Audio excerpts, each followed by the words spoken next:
La perversion narcissique, est-ce que ça existe? Le pervers narcissique. La pervers narcissique, on est d'accord, on entend un peu moins cette expression. C'est pour ça que j'aime bien parler de la perversion narcissique, comme ça englobe les deux. Est-ce que ça existe? En tant que praticien, en tant que clinicien, on est un peu embêté avec ce terme. Quand je dis praticien, j'englobe donc psychologue et psychiatre. Parce que c'est un terme qui devient de plus en plus clair pour la population générale, parce que maintenant il y a tellement de vidéos sur ce sujet qu'on a une idée globale de ce que c'est un pervers narcissique.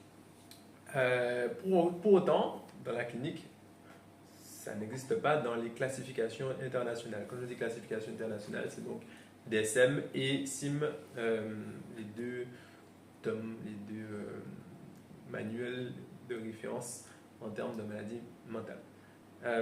Je pense que quand on parle de pervers narcissique, en réalité, on a fait le mélange d'autres troubles qui existent bien dans les classifications internationales, qui est la personnalité narcissique, qui est un type de personnalité pathologique. La personnalité narcissique, c'est très clairement celle qui, vous voyez, on a tous cet exemple de personnes qui paraissent un peu hautains, qui aiment bien dénigrer, casser les autres. On a l'impression qu'ils prennent un malin plaisir à ça. Ce qu'on a observé, c'est que en fait, ces personnes-là, il y a en réalité, quand on fouille un peu, une grosse blessure narcissique. Ce sont des gens qui n'ont jamais la conviction qu'ils sont bien en soi. Ils ont toujours besoin de se comparer aux autres pour sentir qu'ils sont bien eux-mêmes. Premier élément qu'on retrouve dans la définition classique du pervers narcissique. Deuxième élément, c'est la perversion, le pervers. Vous voyez, le pervers, c'est théoriquement la personne qui va plaire à tout le monde. La personne qui n'a pas une identité propre, mais plutôt qui va changer, modifier son identité pour pouvoir soit plaire à quelqu'un, soit obtenir les faveurs de quelqu'un, soit s'adapter en fonction de la situation. Ça va être un super caméléon en fait.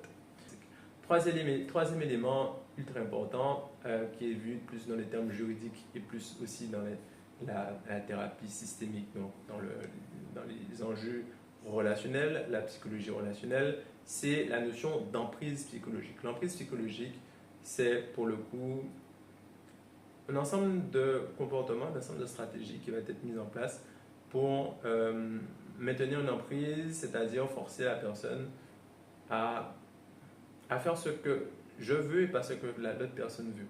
C'est comme un peu comme une dépendance qu'on va créer chez l'autre pour obtenir satisfaction, pour obtenir une cause, pour avoir un peu plus ce qu'on recherche. Donc je pense vraiment que le terme pervers narcissique, il a englobé en fait ces trois profils-là. Le problème dans cette globalisation, c'est que du coup, si une personne présente un critère, on va penser qu'il a forcément les trois autres critères.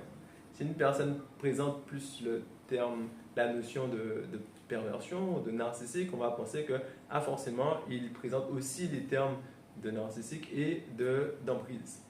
Ce qui est à mon sens un peu délétère. Mais bon, c'est assez difficile déjà de reconnaître le pervers narcissique. C'est encore plus difficile de pouvoir faire le distinguo entre ces trois profils psychologiques. Là, ça relève vraiment de l'expertise psychologique. Il y a des unités spéciales pour ça. Donc, mon conseil est, faites-vous suivre. Soit allez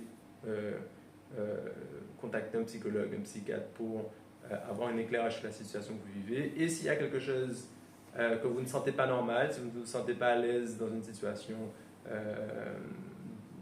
osez dire à la personne déjà que ce que tu fais ne me convient pas. Après, s'il y a quelque chose vraiment qui ne vous convient pas, voir aussi avec un psychologue, voilà, j'ai un vécu difficile dans cette situation-là. Et si la personne fait carrément quelque chose qui n'est pas dans la loi, dans les normes, c'est de ne pas hésiter à porter plainte. Ou en tout cas avoir une aide juridique ou aller voir un policier, un gendarme pour savoir concrètement qu'est-ce qu'il en est au niveau juridique, qu'est-ce qu'on en pense.